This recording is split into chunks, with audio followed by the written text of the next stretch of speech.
Baruch atah Adonai melech haolam, shehakol midbarei. לכם, לכם. Chaim l'chaim v'racha. Alrighty. So continuing with our mimer, with our discourse, betrothal, marriage, spiritual terms.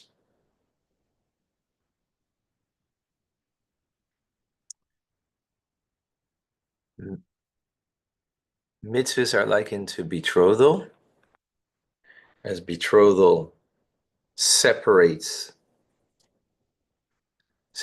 you. Betrothal separates you, or separates, better said, the woman, the bride, and that is an idea of makif, right? Just a makif means something that surrounds you. A roof surrounds you, a fence surrounds you. There's protection from the outside. So a mitzvah protects you from the outside negative influence. Engaged in a mitzvah, you're doing God's thing rather than your personal desire.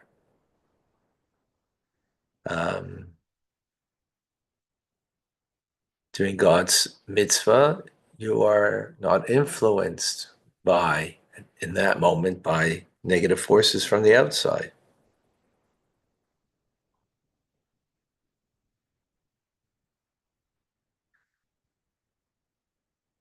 And marriage is a union coming together in creating a home.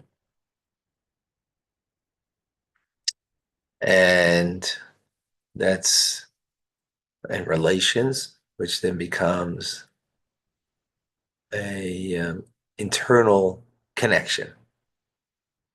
And that's what Torah does, is an internal connection. It's an internal connection.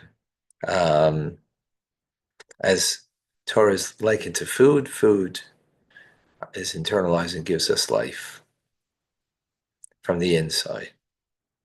So a mitzvah kind of protects life, if you will. And Torah feeds life. He continues on this. That there's more to it. Continues in the Maimer. And taking everything as the metaphor of it and expanding upon that metaphor. Chaim.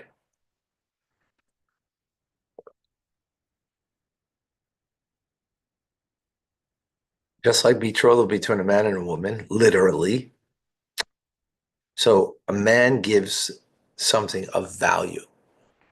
What we do today is you give a ring. The two witnesses, they're asked, because the witnesses make the wedding, so to speak, make the union.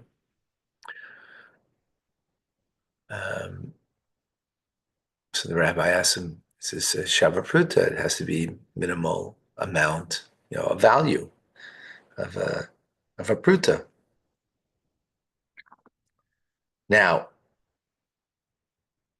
so if you will, don't take this in any wrong way, there's in marriage, there's different aspects to marriage,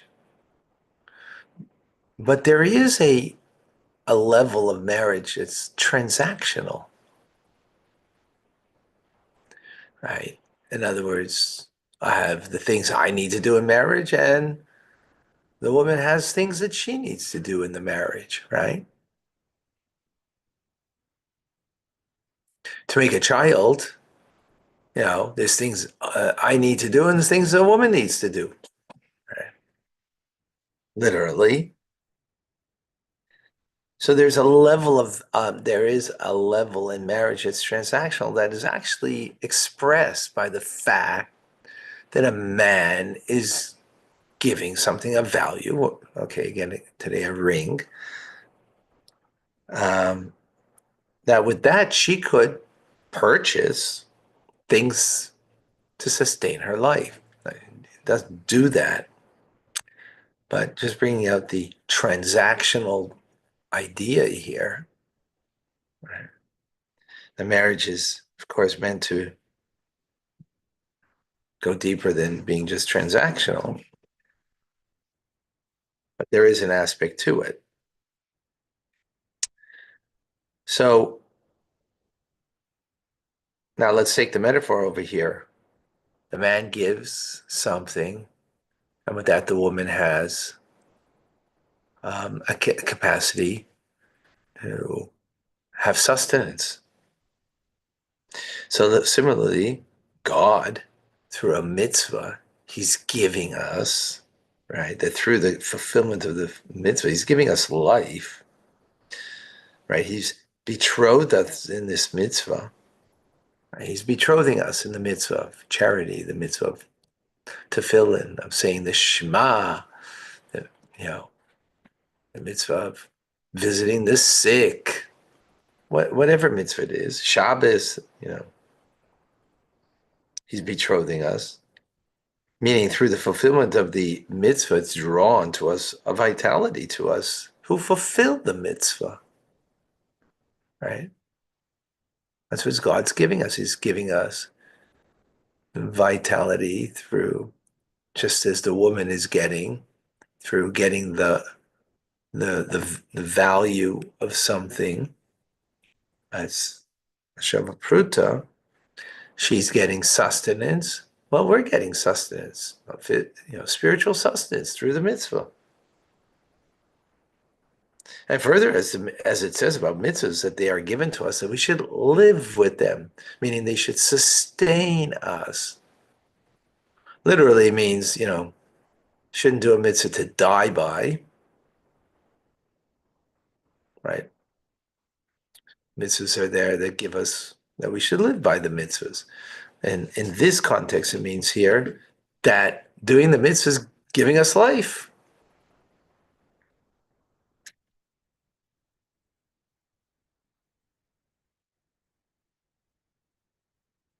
Now,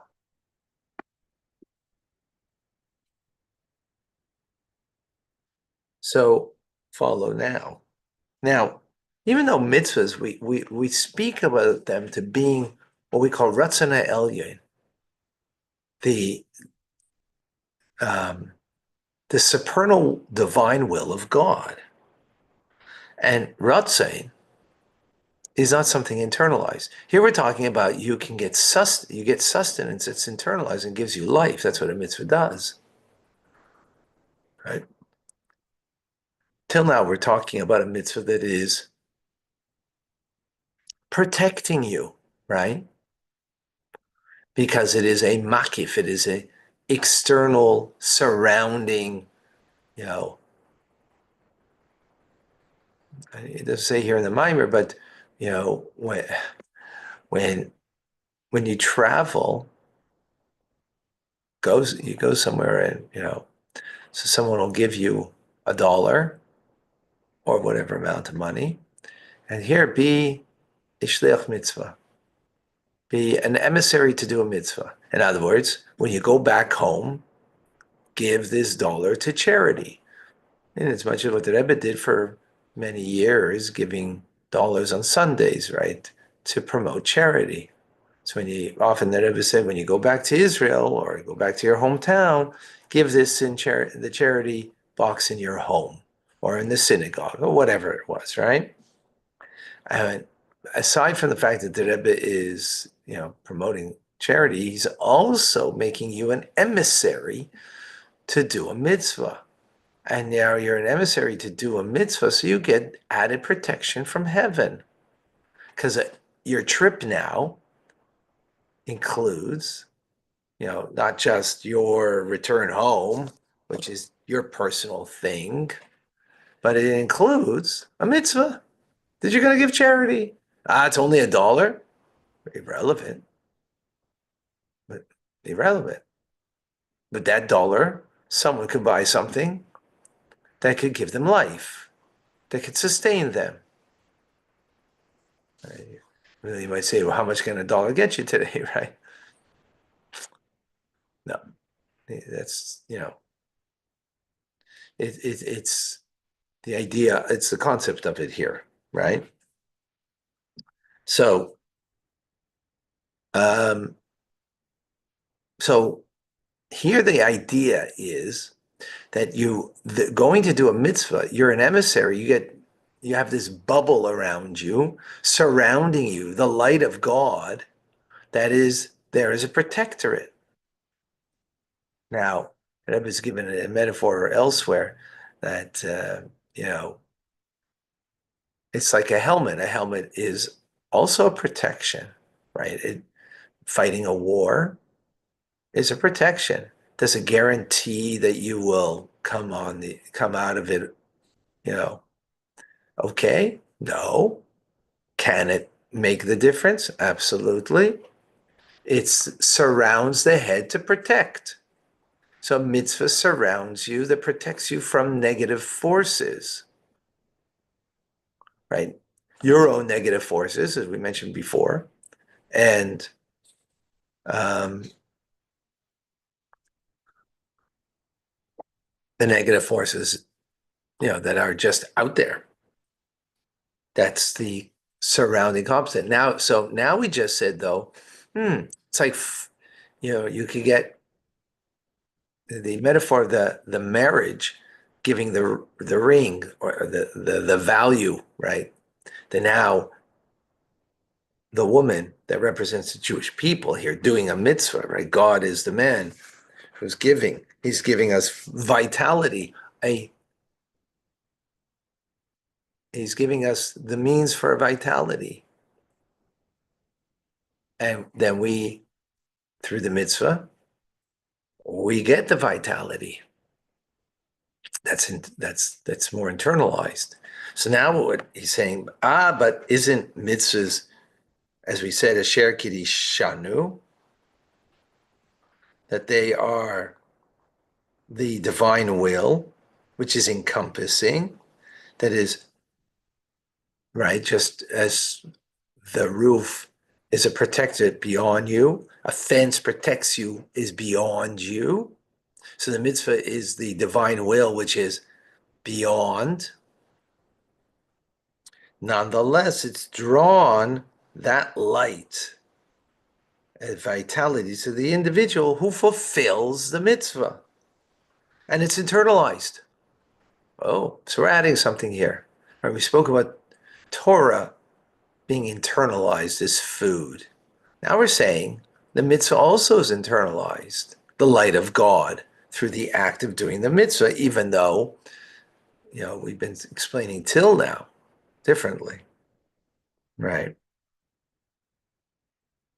Now, what does it mean that the light of God is internalized? So till now, we spoke about that as a fence keeps away wild dogs, keeps away bad neighbors. Again, it's a metaphor. Let's remember, we're speaking metaphorically here, so let's not get carried away. Because, my fence, my neighbor comes in anytime he wants and just da da da. No, let's not go there.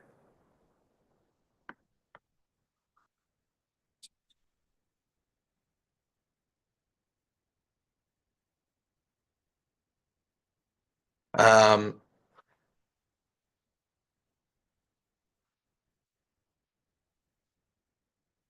so now we're saying that it's internalized, right? It's not just this protective, like as I explained, when you're going to do a mitzvah, right? You've got a bill in your pocket that you are now an emissary because someone gave you this and said, like this is called shliach mitzvah, ein nizakin, that emissary um, of a mitzvah. So, people do that. I'm traveling, so someone will, here, take this dollar, take this $5 bill. Give it as tzedakah, shliach mitzvah, they'll say to you. And when you go back to your place, so you get an extra protection. That bubble that is protecting you from beyond you, that's that light of God. And that's the will of God that is beyond. But now we're saying it's internalized. So till now the mitzvah was protecting you from negative forces, but now he says, well, we understand that the light of a mitzvah has an effect on the individual internally. Not only that your thoughts, speech, and action of the individual is affected by the mitzvah, right? That will think differently, will talk differently, and act differently. But even our emotions that are deeper from within, right? They're emotions, meaning not the thought of the emotion that leads to the thought that comes because of an emotion, but the emotion itself, right? Which is more subconscious.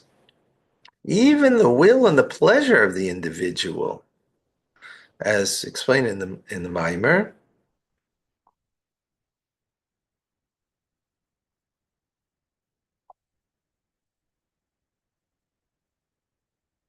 that through mitzvahs you are separated from from all negative from all negative emotions, right? In the act of doing the mitzvah, you engage your mind, your speech, your thoughts,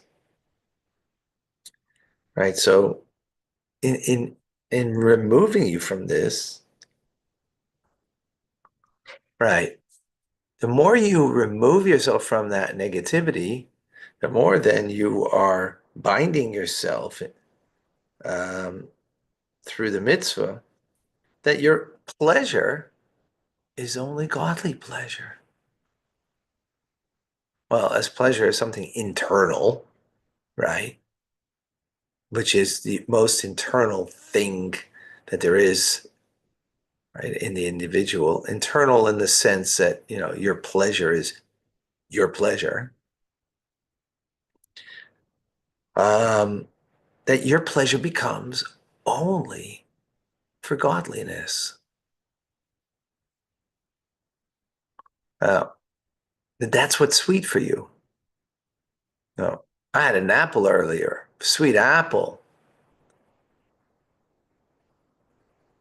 but was that my real pleasure? Did I enjoy it? Yes. Is that what I'm looking for? That sweetness? Sweet on the palate? I mean, you know, I can't say that personally I've reached to such a level that my only pleasure is only godliness. But um,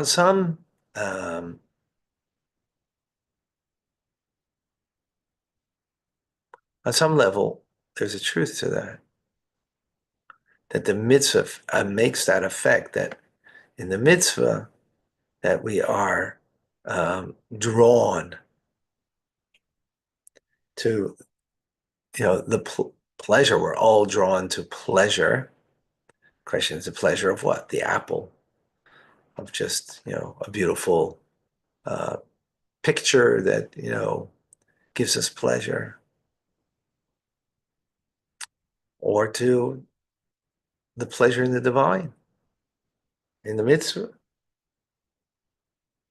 Now, all that being said, that even though it's internalized to such a deep level as pleasure, because just to make sure pleasure, what you have pleasure in, you have a desire for. When you have a desire, will then bring your mind to see, your intelligence to be um, to perceive in that manner. The mind then feeds the heart. The heart then gives rise to what we think about. What we think about then it ends up what we talk about, what we act upon.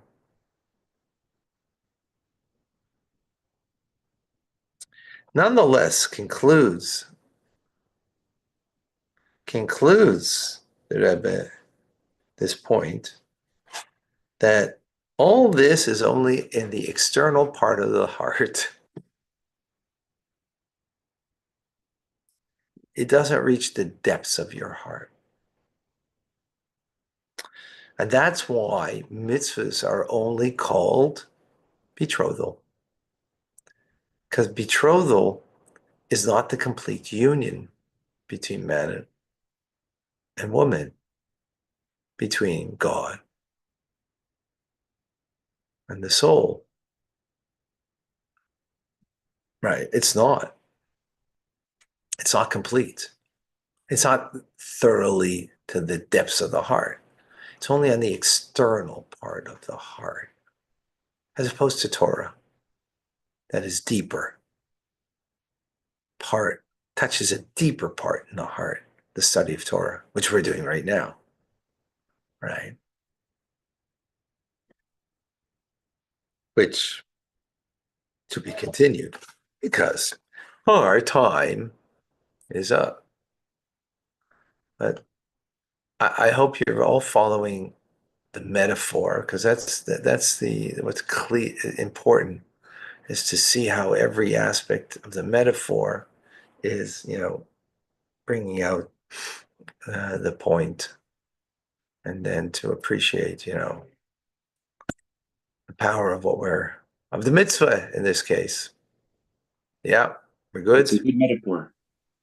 Yeah, it's a very integral metaphor, because the concept of marriage is everything in all divine levels, a union between male and female. And in that union, you have betrothal, and then chuppah, and nisuyin, as it's called. So the betrothal is not under the chuppah? Today it's under the chuppah, only because we bring both aspects in one ceremony, right? But an engagement is not betrothal today. But back in the day, engagement was betrothal, because you gave the ring. By betrothal, you gave the ring or whatever you gave. You don't have to. Our tradition is to give a ring, but in theory, you don't have to give a ring. As we learn at Rambam, actually, in these laws, right? If it's something that's got a value, so in that act, right? You gave a mug of coffee, right? And said, "With this, you are betrothed to me," right? Gotta be careful. That's why in camp, when they play between guys and girls, and they play mock marriage, a mock marriage could be a real marriage according to Jewish law. You gotta be careful with that. Anyways, yeah. Yeah, so today we do it together. Okay. All right. We'll see you soon. Thank you so much.